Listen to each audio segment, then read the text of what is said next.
Ini penting juga.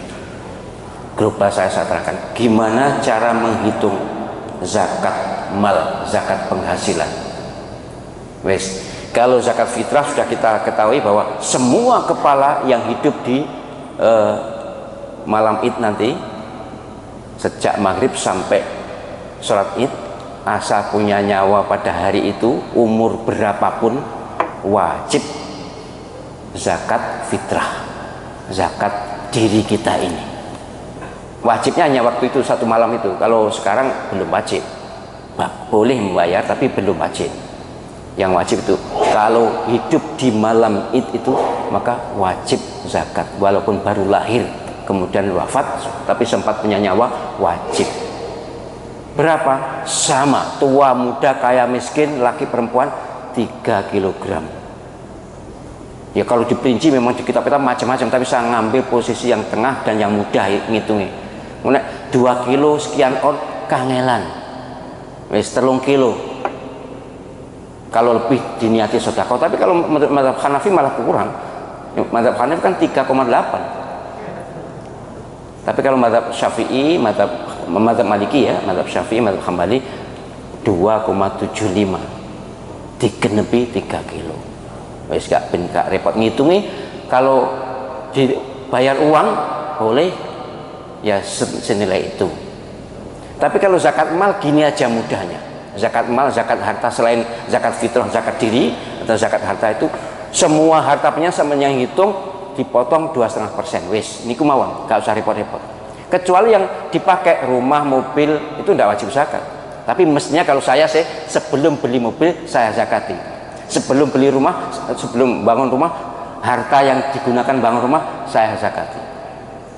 Karena saya tiap bulan tuh mengeluarkan zakat. Kok tiap bulan? Katanya tiap tahun. Iya, haulnya, masanya setahun. Tapi takjil zakat, mempercepat zakat, itu para ulama membolehkan karena untuk tindakan hati-hati. Katakanlah mestinya 90 gram 1 tahun, 1 nisabnya. Tapi 1 bulan kok sudah dapat penghasilan. Sekarang mas berapa bu? 1 gram 1 juta ya? 1 gram 1 juta, kira-kira 1 juta misalnya, berarti 90 juta. Nah, kalau kita misalnya 1 bulan punya penghasilan 8 juta atau 9 juta lah, atau 10 juta misalnya, maka sudah 10 juta kali 12 berarti 120, kan malah lebih itu. 10 juta potong 2,5% tiap bulan. 1 juta itu zakatnya 25.000. Berarti 10 juta 250.000. Sudah, keluarkanlah tiap bulan 250.000, sudah beres. Saya tempuh cara itu karena lebih mudah dan lebih ringan. Nek kalau dikumpulkan ke belakang itu ketok akeh, kok gak sudah zakat nih. Apalagi kalau dikurangi, dipotong 3 kebutuhan, enggak, saya enggak setuju itu. Dikurangi kebutuhan baru dizakati. Nek nggugu kebutuhan, apalagi ibu-ibu nganjuk sana, itu entek wis, gak sido zakat. Padahal kita tuh ingin mendekatkan diri pada Allah SWT untuk membuka pintu rizki melalui zakat. Percayalah pada saya, dan saya pengalaman bahwa orang yang sregep bayar zakat, Allah SWT juga sregep memberi. Malaikatnya sregep memberi. Loh, katanya jatahnya ada, iya, tapi kan bisa ditawar. Nawarnya antara lain dengan zakat, apalagi sedekah juga. Kalau lebih, itu lebih bagus lagi. Pokoknya orang kalau sregep bayar zakat, insya Allah jalan rezekinya selalu mudah. Karena itu perintah Allah. Siapa yang memenuhi perintah Allah, kan wa may yattaqillaha yaj'al lahu makhraja wa yarzuqhu min haitsu la yahtasib. Siapa yang bertakwa pada Allah SWT, antara dalam bentuk membayar zakat, maka akan Allah SWT memberi jalan keluarnya dan beri rezeki secara tak terduga. Itu janji Allah SWT.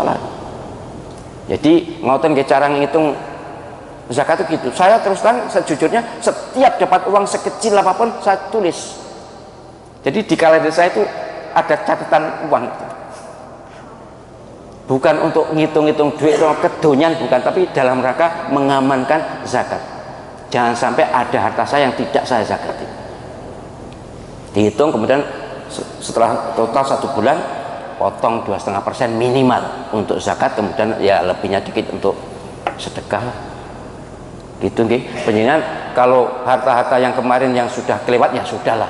Afallahu amma salaf, gak kehitung kan, sudah tidak terhitung ya sudah, Allah SWT Maha tahu.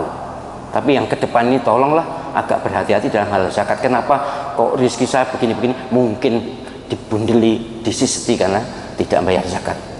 Tapi sekali lagi, yang sudah dizakati sudah.